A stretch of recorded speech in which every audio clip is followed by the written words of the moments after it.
We have talked a lot about a small percentage of those making the minimum wage who may be trying to provide for their families. But what about teenagers? And I know we brought this up.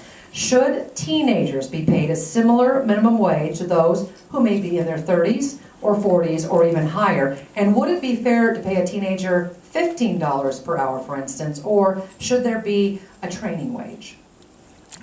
So, and I just want to set this record straight. For anyone in this room that lives in this area, there has never been a discussion in this community or statewide about a $15 an hour wage. Sorry, we were in Seattle Right. yesterday. Right. And so the two things that are on the table that may affect this community is the federal minimum wage increase to $10.10.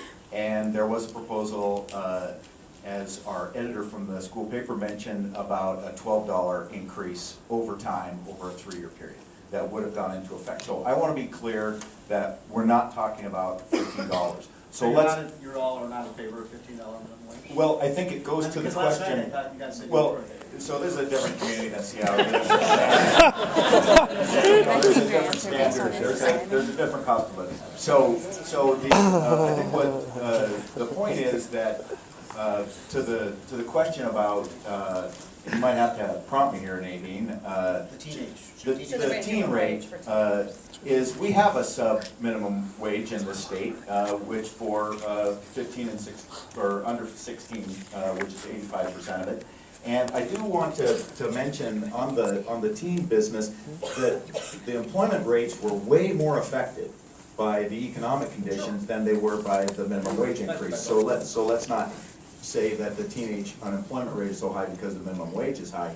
And the final thing that I would just note, and it just goes to Mr. Moore's comment about government doing it, our minimum wage that we live with in this state was voted on by the people, by about 2/3 of the people back in 1998 voted in Initiative 680, I think it was, or 660. And so how that was established, and I would imagine, being as that courage is not a premium commodity in Olympia, that you probably won't see a state mandated, legislatively mandated wage, but I think this is one of those things that's popular enough with the people that we'll see an initiative to the legislature, initiative to the people, or a referendum from the legislature to the people. One of the challenges is, and I've always appreciated Tim, we've got a very good working relationship in Olympia. One of the challenges since the initiative in 1998 is that if minimum wage were to make this much of an economic impact, then two questions surface. The first question is that then our job growth and our state GDP should match that. But the reality is that since 1998, our job growth has grown 0.8%. That's 0.3% above the national average.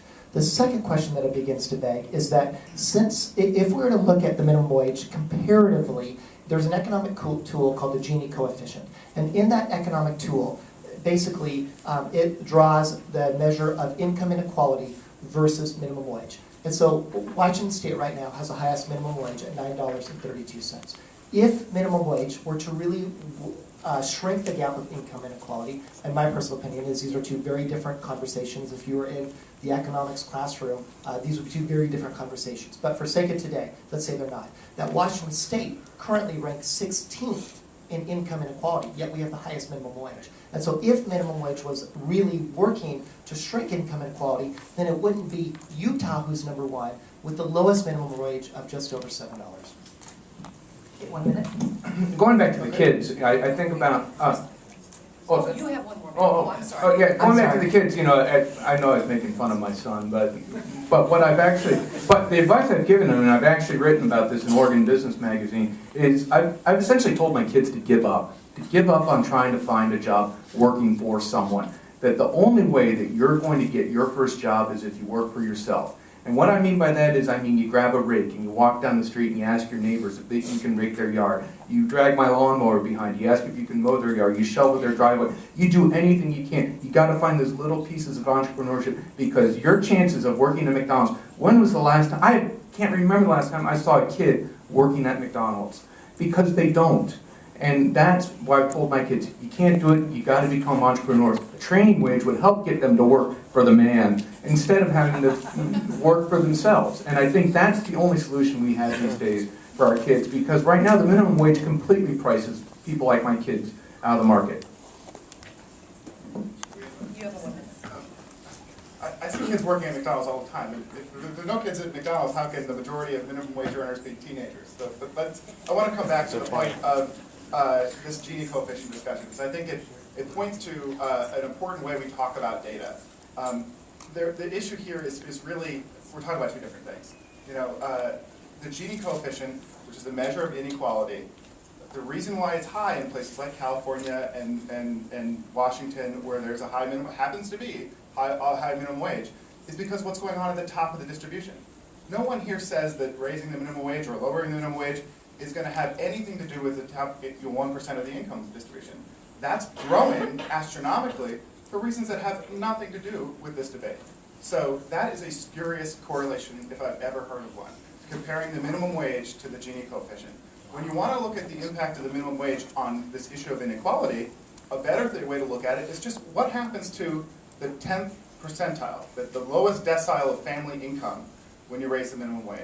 A new study conducted by my colleague just shows that it goes up relative to the 50%, relative to the median. So if you want to have a discussion about inequality, you know, raising the minimum wage is one way we can actually get new dollars, more dollars into that lower part of the income distribution. It has nothing to do with what goes on at the 1%, and no one's having that discussion. Remember, the best way to reduce income inequality is to deport all the rich people.